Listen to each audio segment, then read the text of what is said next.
I did want to ask you about the recall and what's going on there. I think our audience would like to know what how this got off the ground, where things stand, where you see it going, and just your take on it generally.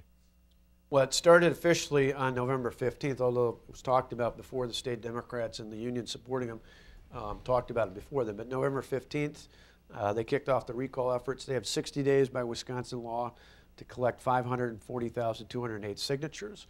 For a while, a few weeks ago, they were talking about collecting 1 million. I don't know that they'll get to that, but I assume they'll get well over the 540,000. In our state, that is equivalent to 25% of the votes cast for governor in November of 2010. I say equivalent because you don't actually have to be a voter to sign the recall petition. All you have to be is eligible to vote, which means 18 years of age or older, not a felon on paper, and lived in the state for at least 28 days. So it's not an extremely high standard, but it is what it is. I mean, you know, and the burden to ensure that people have only signed it once and that they're legal residents falls not on the state, but ultimately on the incumbent's campaign to challenge. So we'll look through those, and obviously if there's excessive examples of multiple signatures and things of that nature, we'll challenge that. But in the end, I would imagine they'll probably get that. And in all likelihood, after the review, it will probably force an election sometime, I would imagine now in June, early in June. In our state, it becomes a new election. Unlike some states where it's up or down on the incumbent, it essentially forces a new election.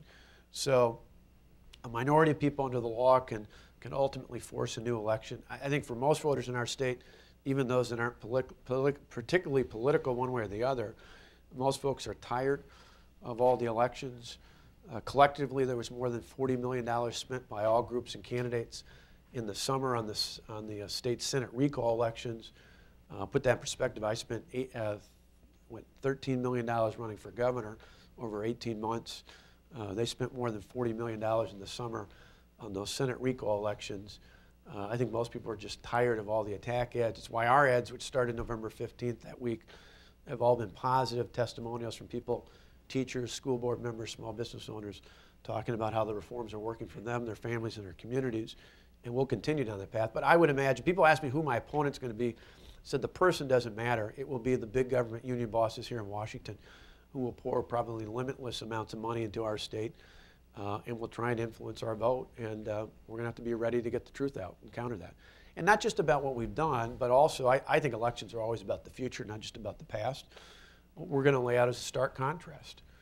Do we want to go back to the days of record job losses, double-digit tax increases, and huge deficits, or do we want to move our state forward? I think we've taken our state forward. I think we can move aggressively forward, even more so together in our state, but we've got to get past these recalls.